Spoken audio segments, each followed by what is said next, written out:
So last time we finished the discussion on web and the scripting languages we use in the web. We have two types.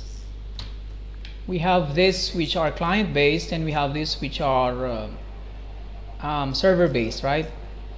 So if you remember on the past discussion, a script is said to be client side when all the computation is being done, or the calculation and the transaction is being done on the side of the client. So the client is downloading the script, right? And does the calculation on its side, on the client side. But if the script is said to be a server-side script, that script is running on the side of the server, and all the calculations and all the computations and all the transactions are being made on the side of the server. So the client does not need to download the script, only the output, only the result of the calculation. Okay? So it means that the server-side scripting language is highly dependent on the resources which is installed or which are installed on the side of the server. Unlike on the side of the client only requires a web browser that could recognize that script. So for today, our discussion for today would be, we will be installing our HTTP server, and also we will try to install this web scripting language, basically PHP. We'll be doing that today. Let me just write it in summary so that you will know it.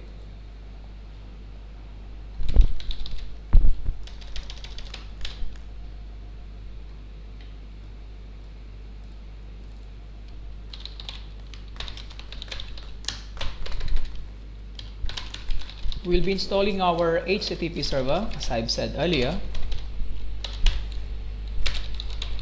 And then we will be installing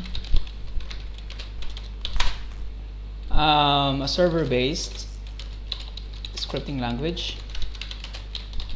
So basically we will go with PHP, and we will go with the demonstration of the use of the following. A, we will try to demonstrate client-side scripting.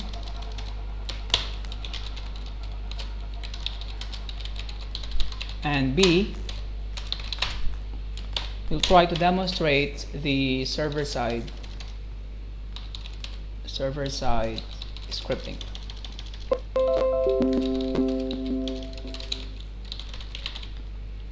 You can see my screen, right? And you can hear my voice clearly? Please tell. Okay, thank you so much. So in this example, we will be using VirtualBox. Specifically, I'll be using VirtualBox in my workstation for you to see the demonstration I'm doing. So for now, I want you to use the VirtualBox like this. Let me just clean my desktop because I'm also using the same machine for my MSc Big Data class. So let me just call this MSc BD files, so that I'll just have to clean this.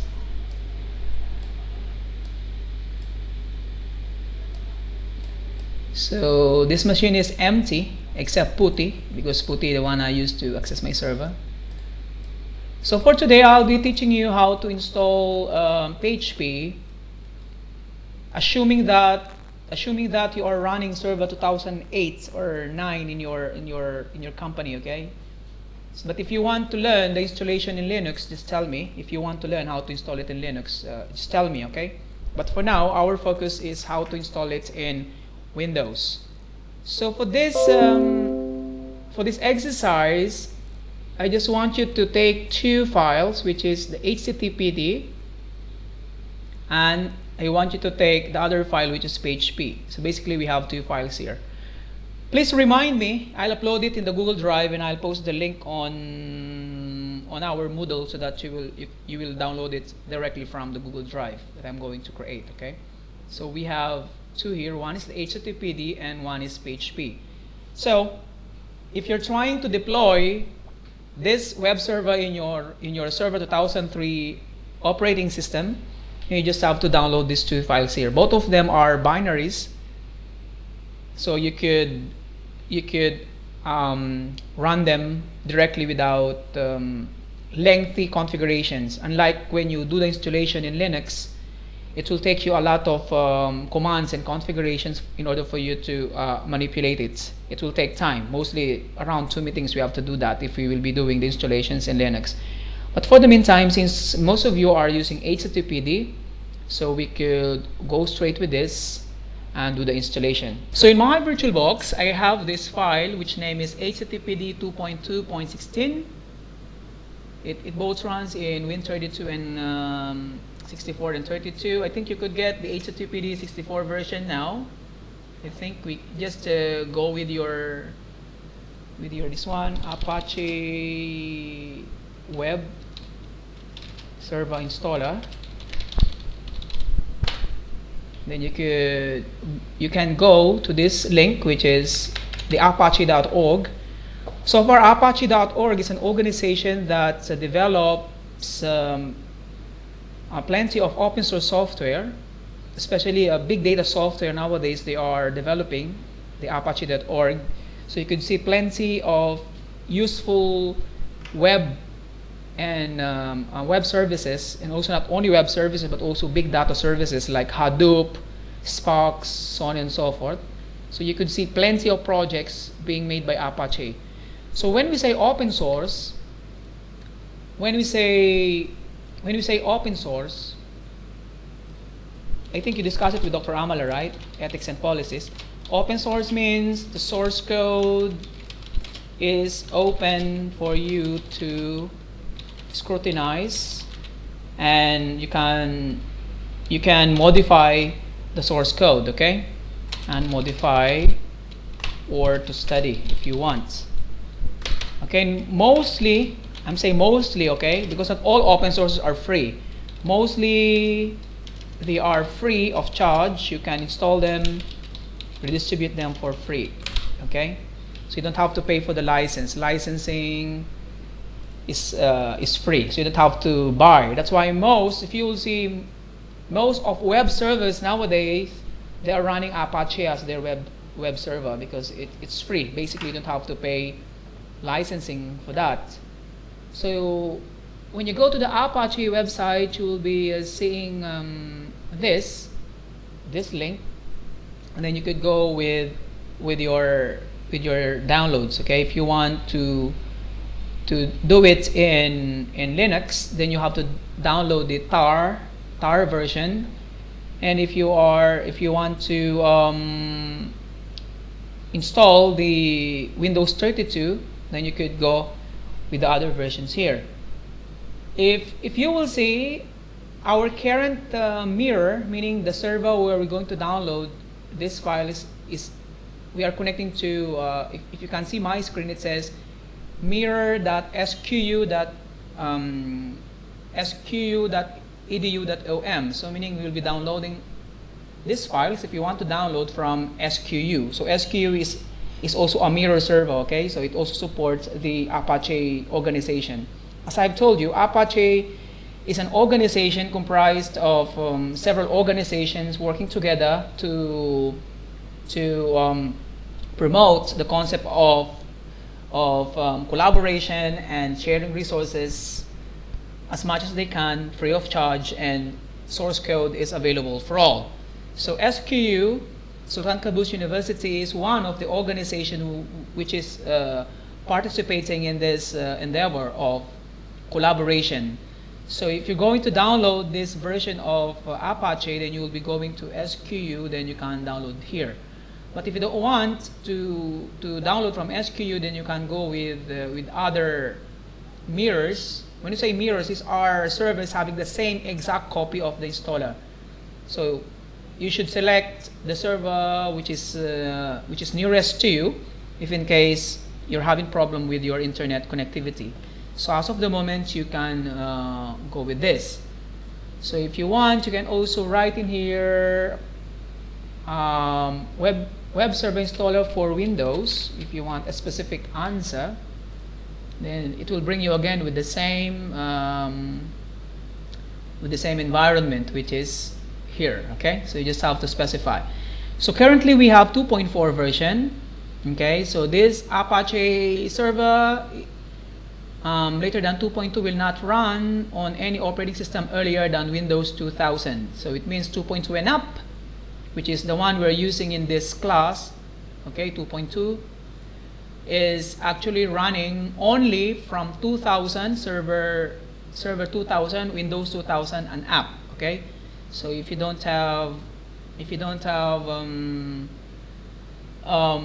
machines having these specifications, then you have to use the older version.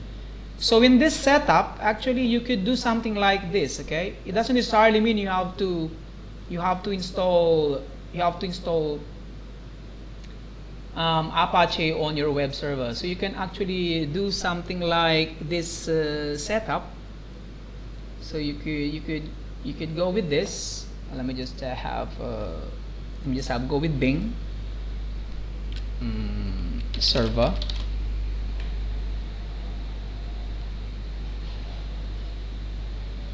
Okay, let's say for example, let me take this and also this, and then let's add another one, which is a router. Excuse me. We just have to have the router here, not this. Excuse me. So this, let me just take this. Okay, so you could do the setup if you want. Okay,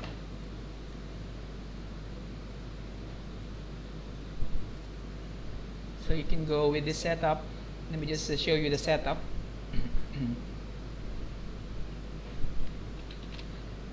So you can do something like this if you want. Okay, this setup in your network. So this is your proxy. You have your proxy / firewall. You can make this setup. Okay,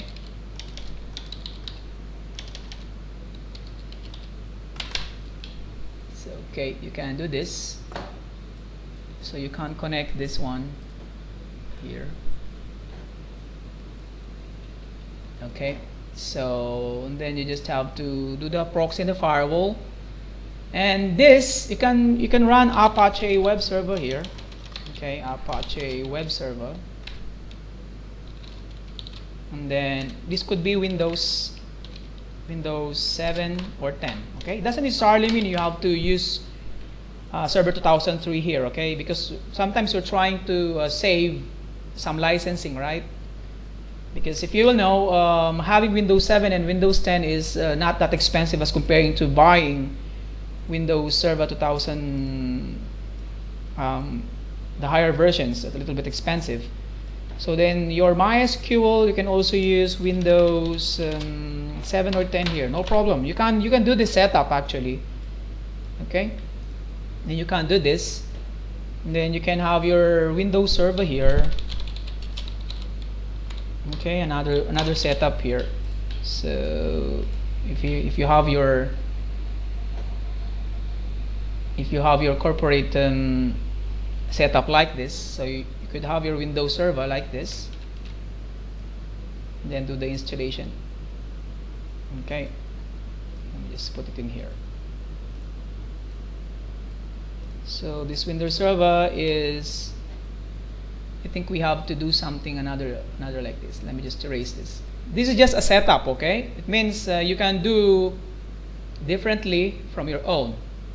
I'm not saying that you have to follow the setup I'm telling you, but ideally this is what I'm doing in my server in the Philippines when I was still the director for the IT. So you could have your corporate router here. Okay, so you could connect all of this here. So just to secure your network from hacking, you have to go with the proxy and the firewall, and then you can do this. Okay, so you could do something like this. So before anything else, or before any request reach your server, it has to pass first with your proxy. So this is your public router, meaning this could be from this. Maybe this router would be coming from Omantel or from Ooredoo. Okay, so this could be from Omantel or Ooredoo. Okay, so this is the router they provided you. Okay, so then you have your corporate router inside.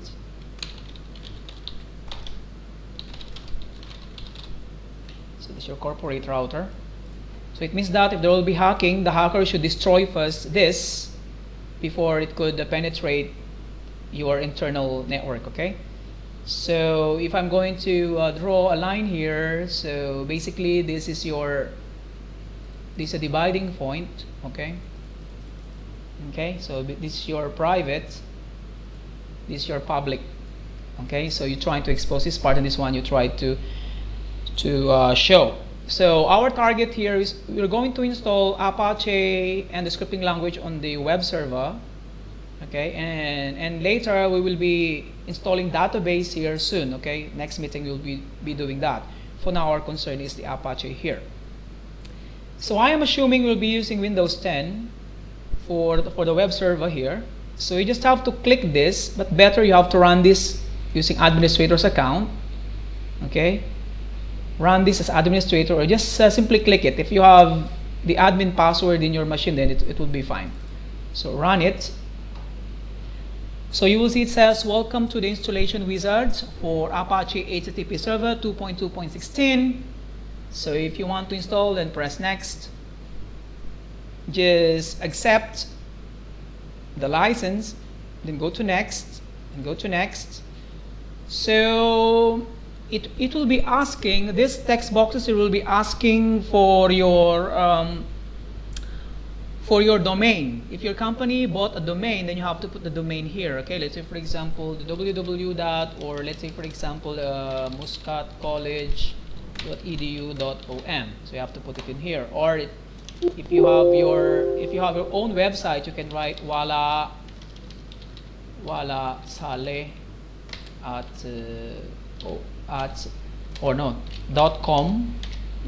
.com.om.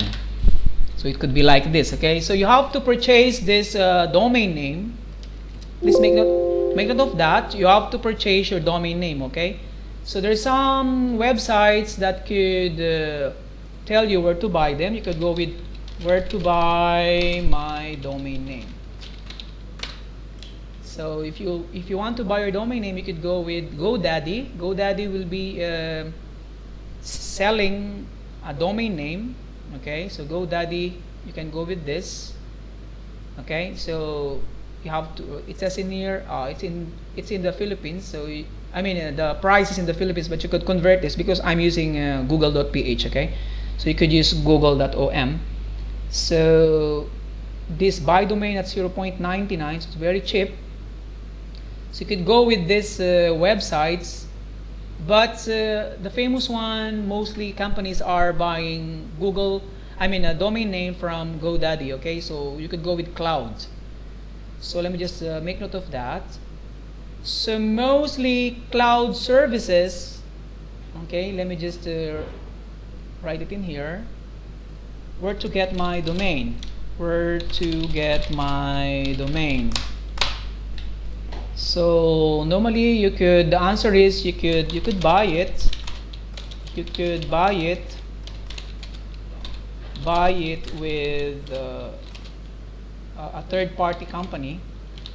Okay, let's say for example GoDaddy. Okay, GoDaddy is selling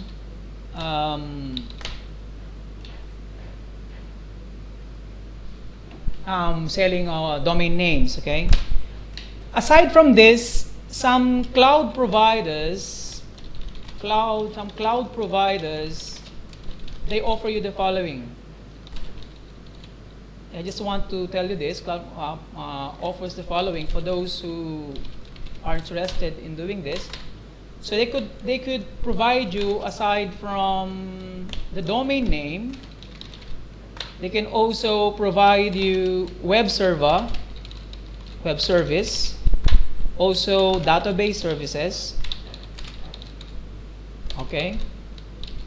Also file FTP services. And also they also allow you to do some emailing services. Okay, also they this one, web services. When I say web services, it also include scripting languages, okay, installed.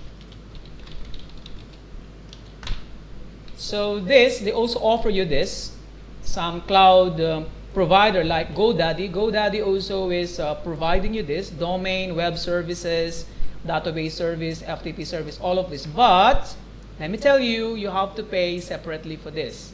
Or sometimes when they are on promotion, they will give you a reasonable price, giving you all these packages. But mostly, what I am doing is I am buying only the domain name, okay?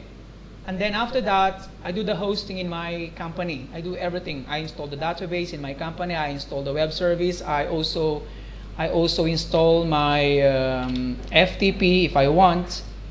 I can do that, okay? So meaning, the maintenance, you have to do it within your company. Okay, so you should buy the hardware, the machines themselves, the memory, the RAM, the hard disk spaces, the CPU, all you have to buy. You have to purchase it on your side. But if you go with the cloud, when you go with the cloud, you could access everything. You don't have to think about your hardware, your software, the installation, the maintenance. All of them will be done by them. Okay? But the only security issue there is, I cannot assure you this, data confidentiality and security and privacy, and privacy. I put this one into question mark, okay? Data confidentiality and privacy. I cannot say that you could 100% get into this. Why? Because the data is not residing in your company. Okay, you have to remember. This one, your data is residing on the third-party company providing these services. So you just have to make balance between this confidentiality of data and privacy versus this. Okay, so if you have enough people, expert enough to maintain your company's infrastructure, then go with the in-house. Okay, we call this one in-house. When you say in-house, all the installation, maintenance, and everything will be done in your side. So when you say outsource means you have to go with the cloud. Okay, outsource. Okay, you don't have to install anything in your company. You don't have to buy anything, hardware, software, all of them. You just buy it from them. So you're going to perform this. You have to rent software as a service. Okay. Also, you'll go with hardware as a service. Okay. Software as a service, hardware as a service. And then you could also have this infrastructure as a service. You can do everything. So you just have to rent or pay subscription. Normally you have to pay for subscription here, okay? Pay for monthly, or depending on the company's policy, it could be yearly. Okay, yearly subscription. Okay? Yearly subscription. So you have to look at this. So these are the things you have to do. So you have to make balance between in-house and outsource. Okay. So this, I'm not saying outsourcing your IT services is bad. Okay. What I am pointing out is if you have the expertise and the capabilities to do everything inside your company, then do it so. But if you don't have it, then you can go with the outsourcing, but on your own risk. Okay, with your data and your privacy. So if you think you will be only having this company website only displaying information, announcements, something like this, then you can go with outsourcing. But if you are dealing with your customers' emails, bank accounts, contact numbers, all of these things, I suggest you avoid going with outsource. Okay?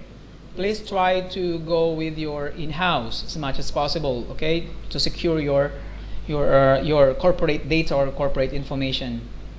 Okay, so I won't discuss much on this. I think Dr. Amala discusses to you in computer ethics and policies the advantage of having outsourced and in-house. Okay, so you could go with GoDaddy, as I mentioned, to buy your domain. There's some companies which provide free domain names, like, let's say, for example, if you can go with org free.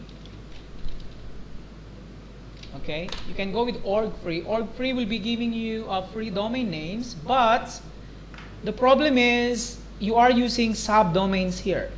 This is the problem. You'll be using subdomains here. I don't know if my domain here is still up. As for the Kiros Canlas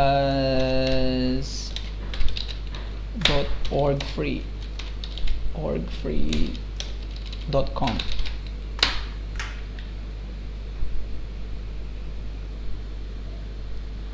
Yeah, so they removed my account already because I'm not using it.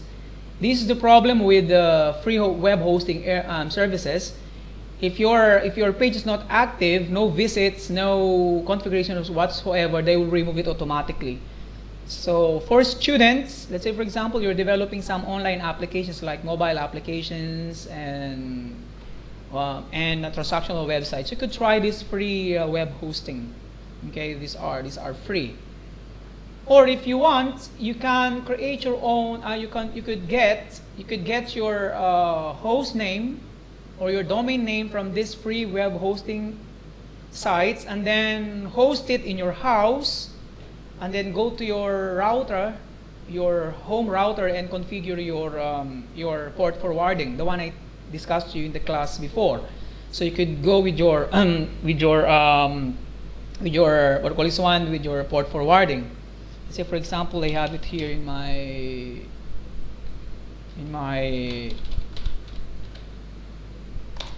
router. Let's say for example, let me get 168.192.168. Okay, let me just try to go with my home router. Actually, Urido is allowing, I guess. I think if you have Urido at home, you can do this if you want. You can install Apache web service in your laptop at home. Then you can create your website, then let your friends access it. It could be fine. Actually, you could go with settings, and then go with your, I think, security. Then go with your virtual server, and then you could. It says in here, look at this one. So configure a virtual server to enable extend computers to access WWW, FTP, or other services provided by your LAN. So you can use this laptop as a web service. So you just have to add here what's the name. Let's say for example HTTP. Okay. Then what's the WAN port? I think it's 80. Yeah. And then LAN IP address. Take the IP address of this machine. So go to command prompts and then type ipconfig/o. Then you can go with this one. So my IP address is 101. So I have to write 192.168.108.101, right? And then the LAN port, also port 80. And then make it on, and then press OK. It's like this. Apply. Okay, apply this. Apply. Then you could now use this laptop to be a web server. They could access it outside, but I will not enable it. Okay, so I will turn it off. I just want to show to you, if you want to host your own website at home, just see to it you should have your own website names. Okay, so next you have to go with your DDNS. Then you have to write the name of your website here. Okay. Okay, you can go also with no IP. No IP also is providing you domain name. Okay, if you don't want with .org, then you can go with no IP. So no IP also provides you domain names. Okay, so you could go with this. No IP. You can also get your. You just have to sign up. Then that's it. You could go with your no IP here. Okay, so they will give you, let's say for example, sign up, let's say, okay, and then let's say for example, just for example, so you can select which domain names you want here. Let's say for example you want ddns.net.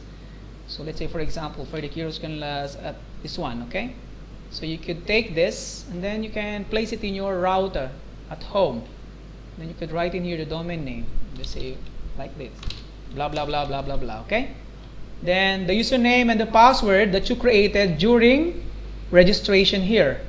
Okay, you can place it here in your home router here. So this is very simple as like this. You can do something like this if you want to host your own website at home. I hope this is clear. If you wish to host your own, but if not, it's fine, no problem. Next, assuming that you purchased your domain name. Okay, let's say for example you went to GoDaddy or afraid.org, or you can go with no IP. Okay, let me just write them in the whiteboard so that you could go back with them soon. So you could go with GoDaddy, you can go with org free, or you can go with no IP. So these are the third party where you could get. Okay, but you have to remember, GoDaddy is providing everything. Org free is also providing everything. Domain, web services. No IP, no. Only a domain name they provide. Only domain name. But for the two, GoDaddy, org free, you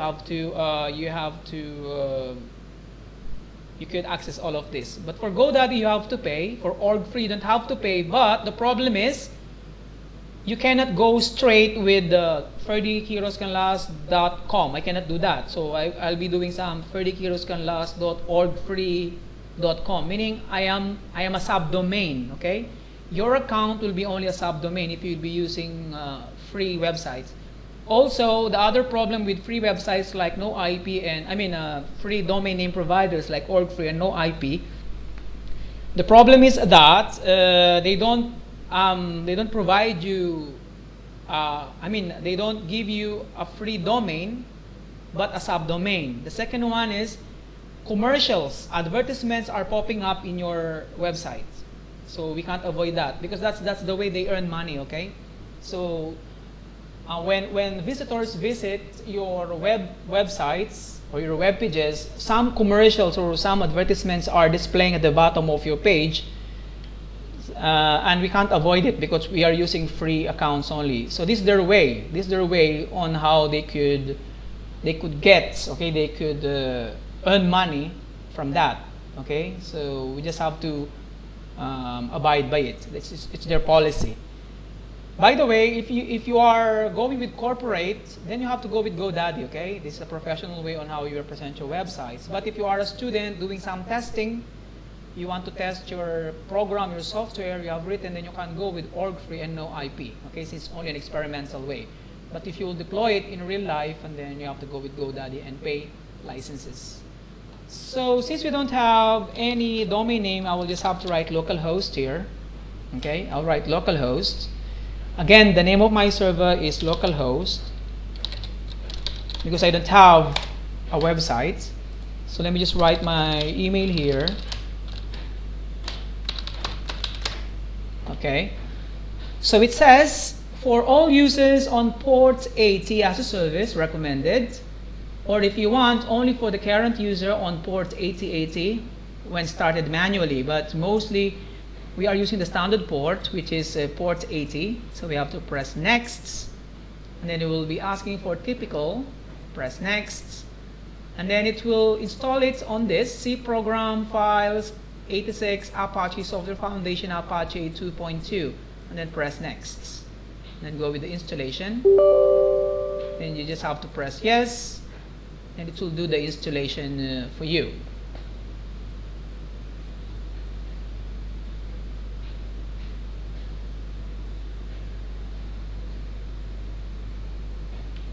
And then finish. So you should see the monitor at the bottom. Okay, we have the Apache monitor here. It will be installed down. This is the monitor. You could stop or restart your server. start it, stop it, and restart. You could see the monitor here. Now you could be able to access your web server. So just go to your browser, then type http colon, then you just have to type localhost, and then enter key. You will see this. It says it works. So I have now my web server running. It says it works, localhost. Okay, http localhost, it works. So going back with your installation, you can verify if it's successfully installed. You can go to, not here, sorry, you can go with the VirtualBox, go to here, go with your C, and go with your this one, then you will see Apache Software Foundation.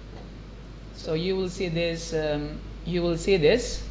okay, this installation here. If you want to read more on the configuration, you can go with this part here. So question, where are the web pages residing?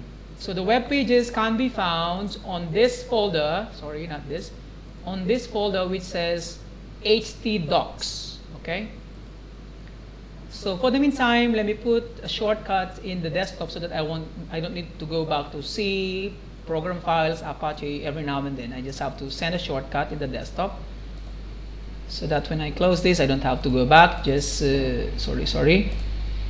I'll just have to go to the desktop here, and I have here. So all my web pages are here. Okay, so I have a default one which is index. Okay. By the way, you have to remember, you cannot change the content of this page if you are not an administrator. Okay, only the administrator account can change this. So when I go with open with, normally you can edit it using TextPad. Go with Notepad, then you could edit this. So it says HTML file, right? Okay, so HTML file. So it says it works. I have body, it works. This is the one I displayed earlier, which is it works, right? So if I'll try this, if I want to change the content of this web page, let's say for example, I will write, hello, I am Dr. Ferdy. If I will save it, it says you have to rename it, right? You cannot directly save it because by default Apache will treat all these pages belonging to the administrator of this computer. It means if somebody trying to access this outside, let's say for example the hacker was successfully able to see or expose the contents of your web server, it cannot change the content of the page because it is owned by the administrator. Okay, so enable for you to edit that, you have to go here, go with Notepad, and then right click it and run as administrator.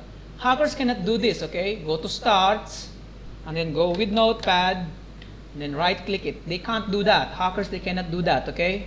Unless and otherwise they will be able to open your window itself, manipulate it in the GUI, and open the Notepad in there. So what you can do is right click it, go to Notepad, right click it, then run as an administrator, and then press yes, and then from here you're going. Yes, Mazin. Anything, Mazin? Mazin, you're saying something?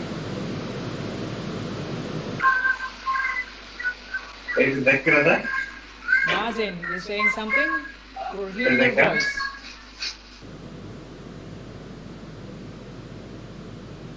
Mazin, we're hearing your voice.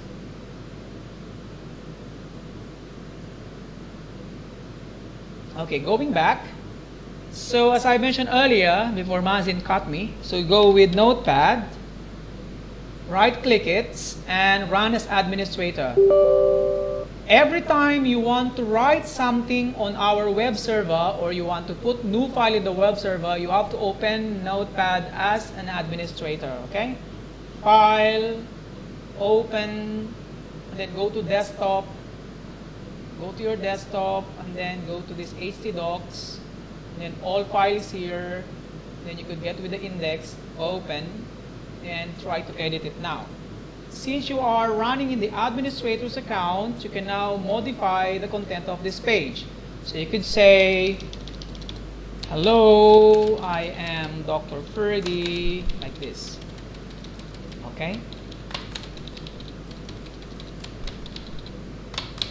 Okay, like this. Hello, I am Dr. Ferdy, then save the file, save it. So you can now save it because you're running it as an administrator. So when you refresh this, it will change. It will now be, hello, I am Dr. Ferdy, because we modify the page. So if I'm going to right click this page here, or let me go within here and let's say view page source, you could see the content, right? So I cannot do it. Let me just download Google Chrome.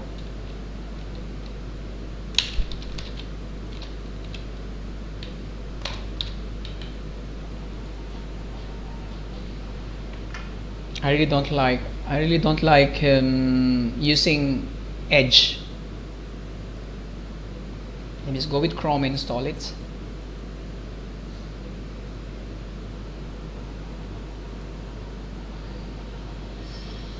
Let me run it.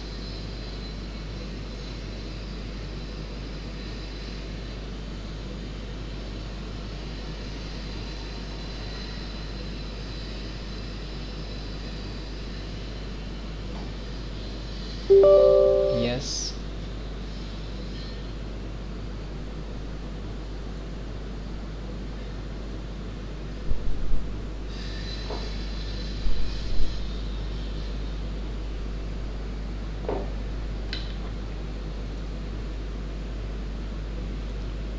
So by the way, the IP address of this machine is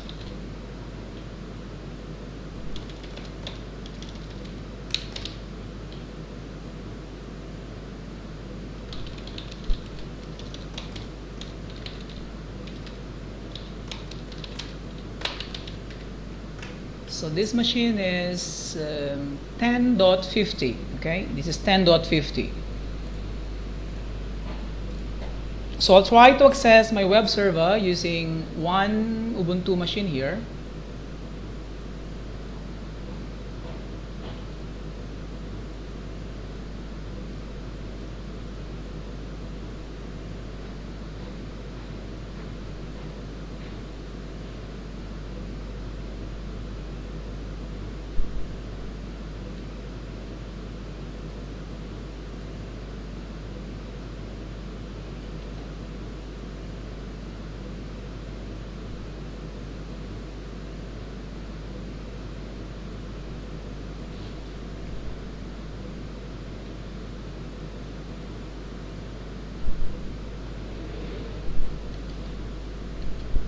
So I'll try to access the web server from Windows into my Linux.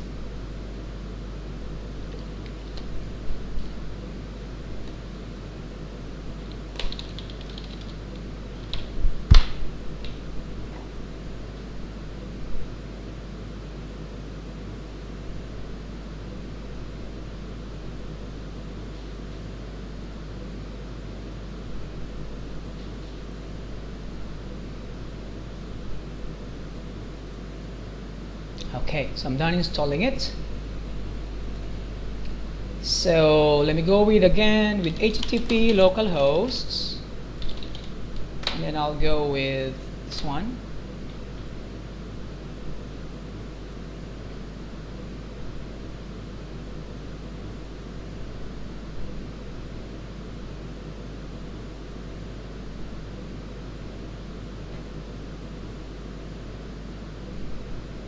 Yeah, it says hello, I'm Dr. Ferdy, right? So if I'm going to right click this and then I'll say view page source, I'll be able to see the source code I've written, right? So these codes here were downloaded by the client browser or the client machine from the server. So this one, which is hello Dr. Ferdy. Okay. So likewise, let me just see if we can do that in the Ubuntu. So in my Ubuntu, I'll be using Mozilla Firefox as my web browser. Please remember the the IP address of this is 10.50. Okay, so I'll be accessing the web server in another machine.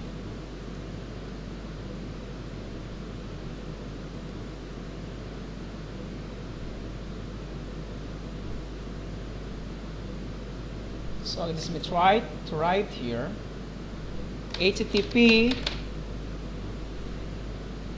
Okay, I will write HTTP. We will write in here 192.168.10.50. So I'll be requesting a page from a machine here, which is this, connected to the network. So it says, hello, I am Dr. Ferdy. So I have written here 192.168.10.50, which is the IP address of the web server. But if I have a domain name, I don't have to write HTTP 192.168.10.50. I could write directly the name of that domain name. So you can see the page source here. It says HTML body, hello, I'm Dr. Ferdy, so on and so forth. So you will see the source code I'm writing here in my server is also seen by the client machine here. So if I'll be changing the background color, body BG color, let's say for example to blue, the moment I save it, you will see it will be applied, right? It will be applied. When I save it, it will be applied. So when I go back with my Ubuntu here, if I refresh the page, it will be blue, right? So if you will see, it takes effect. Again, when right-click the source code here, it was changed, okay? So HTML is an example of a client-side scripting, meaning whenever this Linux client machine is requesting a web page to this web server here, which is the Windows 10, I will be able to I'll be able to get the source code, download the source code, and interpreted by the web browser. Okay, so you have to remember that. So the client is always downloading the source code and interpret it using the browser. So using Mozilla Firefox, I was able to interpret what were the codes written in the server-side scripting. Now, let's now proceed to the next part of the class. So it's already which time it is? It's already 3:31. Let's go with the next part of the discussion. So I'm going to install now PHP, okay, a server-side scripting language, which is PHP. If you want to download it, you can also go with the web and then download it. Let me just close all the tabs to the right. So you just have to write in here PHP installer for Windows, and it will bring you to the php.net. So this PHP is also an organization that provides you, okay, it provides you the resources for installing and using PHP. So you could go with this site and download everything. Okay, so let's go back with this discussion here.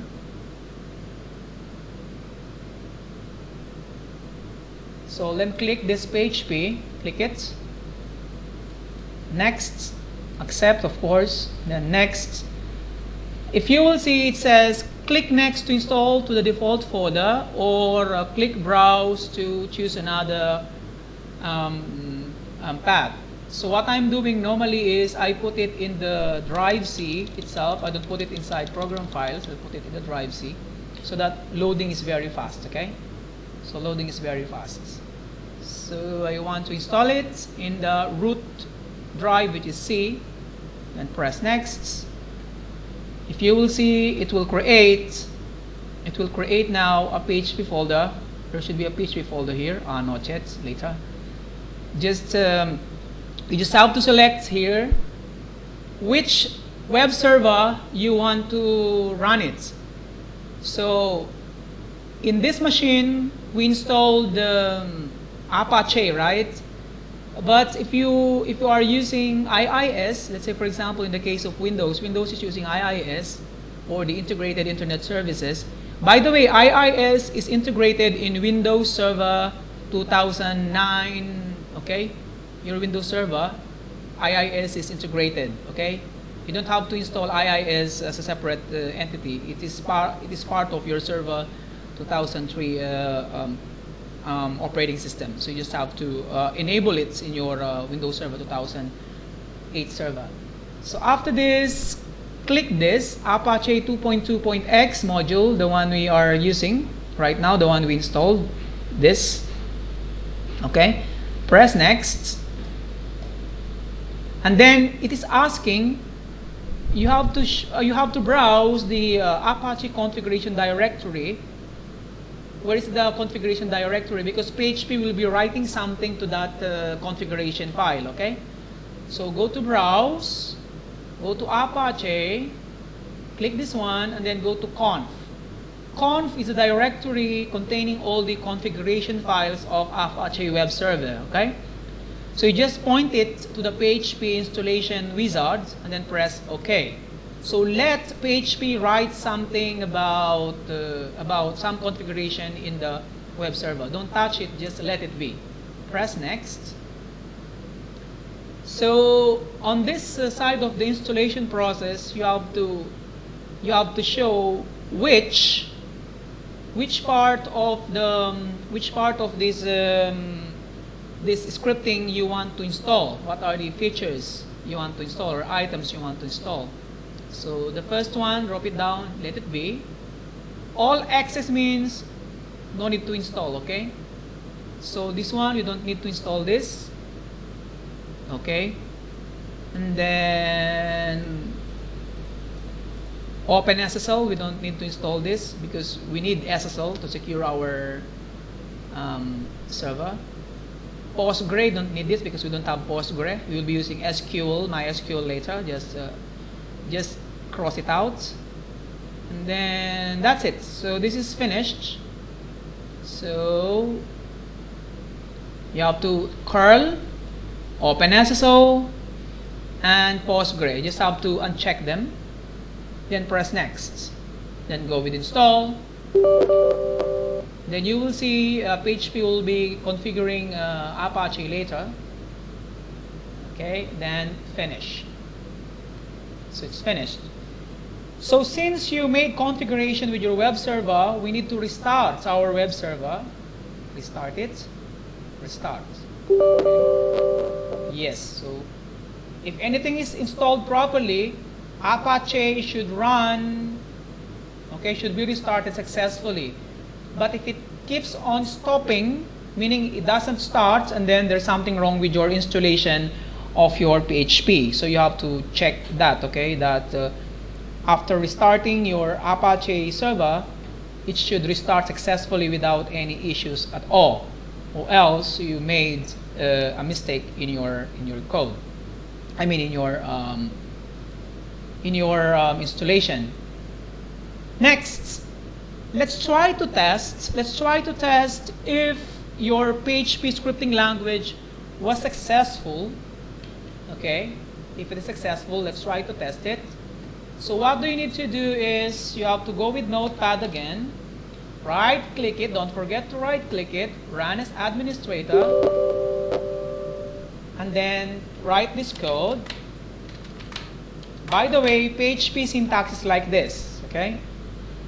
PHP starts with this one and with this, Okay, so please make note of that. This is how we write a PHP. So you have to access this PHP info function from PHP. So this will show all the PHP information, the installation settings that you have done with PHP. If PHP was successful, then it should return you information about the configurations we've made with PHP. Save this, go to File, go with Save As, and then go with here All Files. Remember, all files, okay? File, Save As, go to All Files, and then replace this with phpinfo.php. Okay?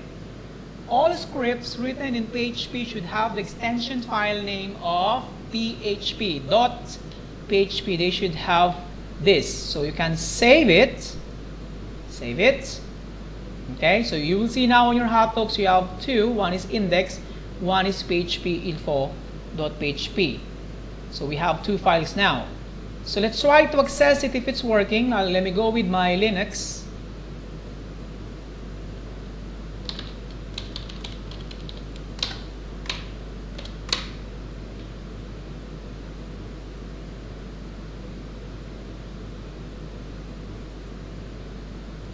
Let me go back here. So let me type /phpinfo.php. Okay.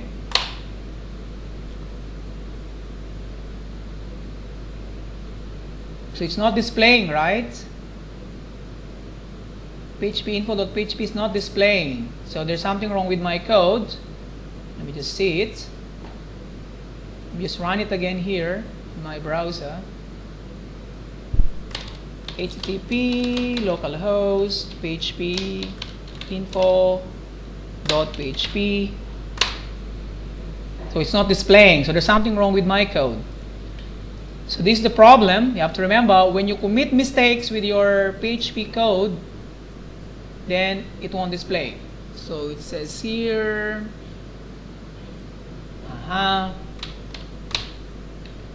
okay, so if we got this close and then PHP here. So please remember that, don't forget it. Okay, go back here. So Jaran, it's now working. So it means when I run the php file, then it will display me all this information. System, Windows, NT, desktop, 69, blah blah blah, blah blah blah. These are the information it's displaying. And then it has all this information, and then it says it's running with Apache, and then the environments are here, and then all the libraries for PHP are loaded. These are the libraries we can use later on. Okay, we have the C type, we have the date, the OM, so on. FTP also is enabled. If you will see, you can now perform a FTP download using PHP, but you have to install FTP as a separate server later on, which is you can go with the Mozilla. FileZilla, the one I showed you in the lab last time. So FTP, we have this. We can perform download with this one. Then we can go with JSON. We can go with MySQL. Okay, later I'll teach you how to do this one soon. MySQL, MySQLi also. So we have plenty of functions we can use for the PHP. Okay, so let's try to write one basic PHP code. I'll go again with Notepad.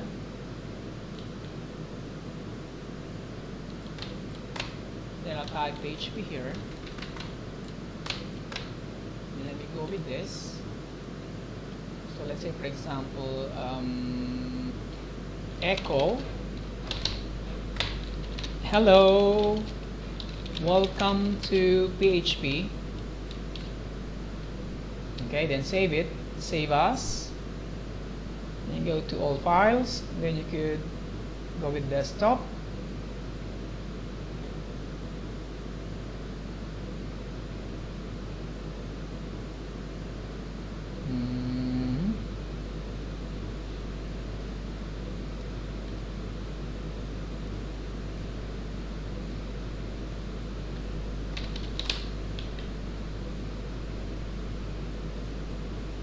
file, save as. Then let me go with this, let me go all files, then let me call it let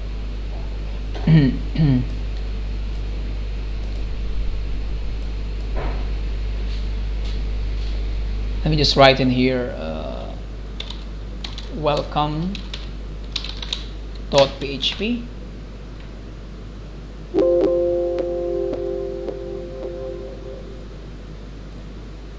Oh, I'm sorry, I made a mistake. Copy, close it. I forgot Notepad. Right click, run as administrator. Yes, paste it. File, save as. And let's go with this one. Make it all files. Then let's call it welcome.php. So it was saved. So when I go with my Linux, again, let me just write this. HTTP 192.168.10.50 / I will write welcome.php. So it says hello, welcome to PHP, right? So the same thing I've written with my server here, which is hello, welcome to PHP. But when I right click this and I'll go with page source, what have you seen? No source code was displayed, right? Only this, hello, welcome to PHP. But when I go, and also with this one, when I right click it and go with page source,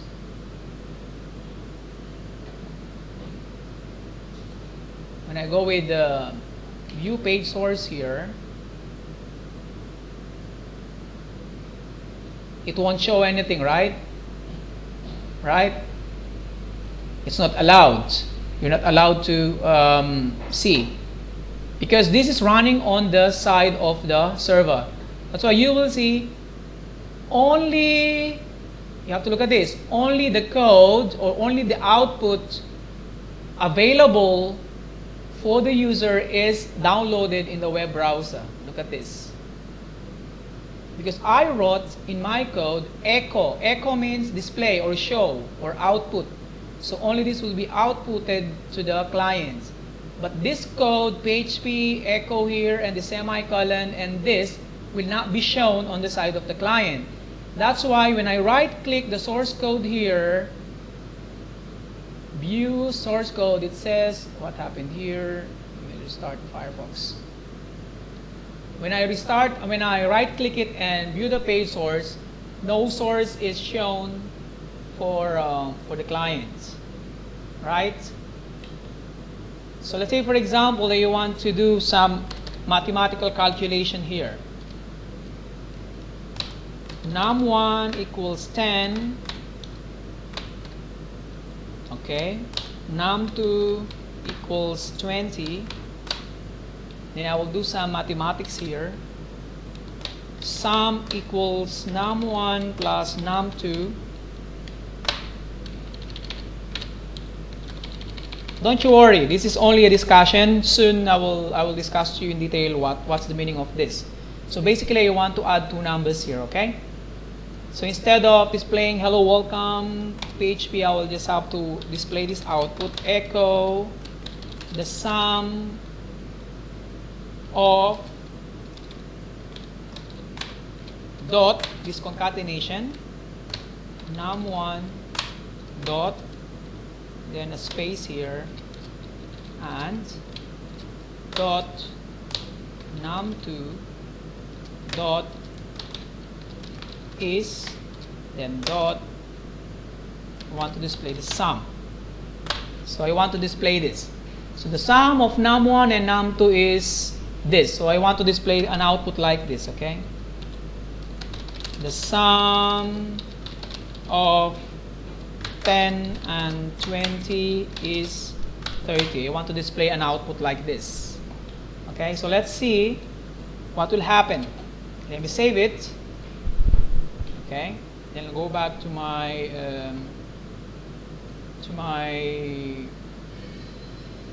help welcome PHP. I'll write in here, let's say for example, HTTP 192, then I'll go with welcome.php. So this is the output. The sum of 10 and 20 is 30, right?